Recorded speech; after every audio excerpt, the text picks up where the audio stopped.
তোমাদের সঙ্গে একটু শেয়ার করি। সবাই কেমন আছো? আশা করি ভালো আছো। আমিও খুব ভালো আছি তোমাদের ভালোবাসায়।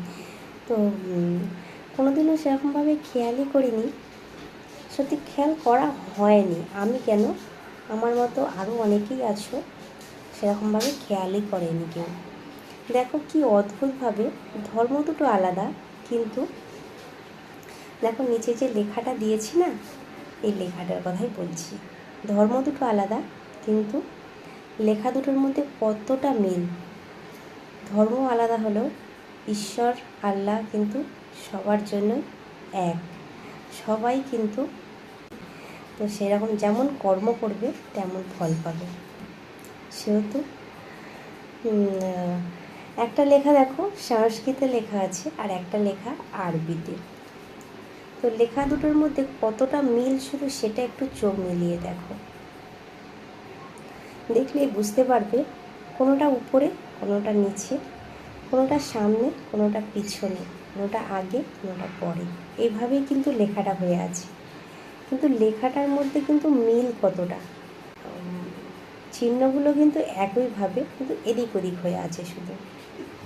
সত্যি এই ছোট ছোট বিষয়গুলো যদি আমরা একটু চোখ মিলিয়ে দেখতাম, তাহলে হয়তো ধর্ম নিয়ে এত হানাহানি, এত মারামারি, এত বিদ্বেষ, এসব কিছুই থাকতো না, তাই নয় কি?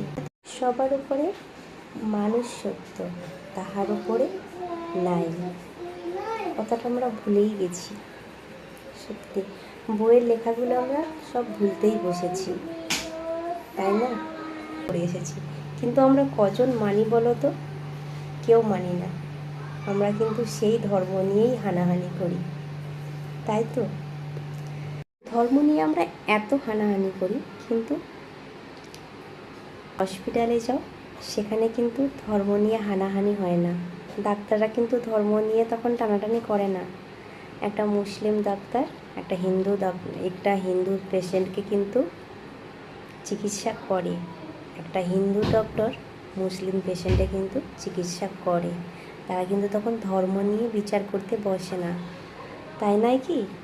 হয়তো বইয়ে পড়েছি, মোরা একই বৃন্তের দুইটি কুসুম, হিন্দু মুসলমান, মুসলিম তার নয়নমণি, হিন্দু তাহার প্রাণ।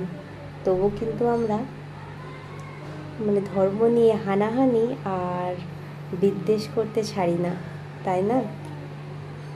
সবগুলো যদি না করে আমরা সবাইকে নিজেদের মানবতা দিয়ে সবাই সবার সঙ্গে সম্পর্কটা সুন্দর রাখি, তাহলে নিজেদের পথটা